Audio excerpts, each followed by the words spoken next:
Friends, അപ്പോൾ ഇന്ന് വീടിൻ്റെ അതിലൂടെ ഒരു ചേച്ചി ഉണക്കമീൻ വിൽക്കാൻ വന്നിട്ടുണ്ടായിരുന്നു. അപ്പോൾ ഞാൻ അതിൽ ആദ്യം തന്നെ പരിധി നോക്കിയത് നമ്മുടെ ഉണക്ക ചെമ്മീൻ ഉണ്ടോയെന്ന്. എനിക്ക് കിട്ടിയിട്ടുണ്ടേ. ഞാൻ ഉണക്ക ചെമ്മീനെ കൊണ്ട് ചമ്മന്തി ഉണ്ടാക്കലെന്ന് കരുതി വാങ്ങിച്ചതാണ്. അപ്പം വാങ്ങിച്ച ഉടനെ തന്നെ ഞാൻ എന്ത് ചെയ്തു, അതിനെ ക്ലീൻ ചെയ്തു.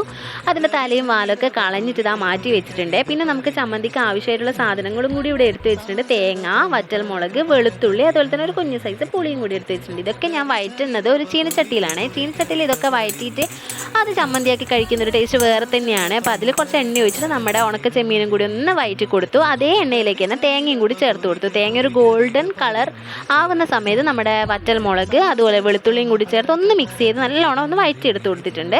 പിന്നെ അതേ എണ്ണയിലേക്ക് തന്നെ ഇതൊന്ന് മാറ്റി വെച്ചതിന് ശേഷം നമ്മുടെ ഉണക്ക ചെമ്മീനില്ലേ അതുകൂടി ഞാൻ ചേർത്ത് കൊടുത്തിട്ടുണ്ട്. ഈ ഒരു തേങ്ങയുടെ ഒക്കെ മിക്സ് അതിലേക്ക് ഒന്ന് പിടിക്കാൻ വേണ്ടി, അതായത് ചെമ്മീനിലേക്ക് പിടിക്കാൻ വേണ്ടിയിട്ടാണ് ഇങ്ങനെ ചെയ്തിട്ടുള്ളത്. പിന്നെ ഒരു മിക്സിയുടെ ജാർ എടുത്തിട്ട് അതിലേക്ക് ഉണക്ക ചെമ്മീനും തേങ്ങയും വറ്റൽമുളകും വെളുത്തുള്ളിയും കറിവേപ്പിലയും പുളിയും കൂടി ചേർത്തു. ആവശ്യത്തിന് കുറച്ച് ഉപ്പും കൂടി ചേർത്തിട്ട് ഒന്ന് മിക്സിയിൽ പൊടിച്ചെടുത്തിട്ട് വന്നിട്ടുണ്ട്.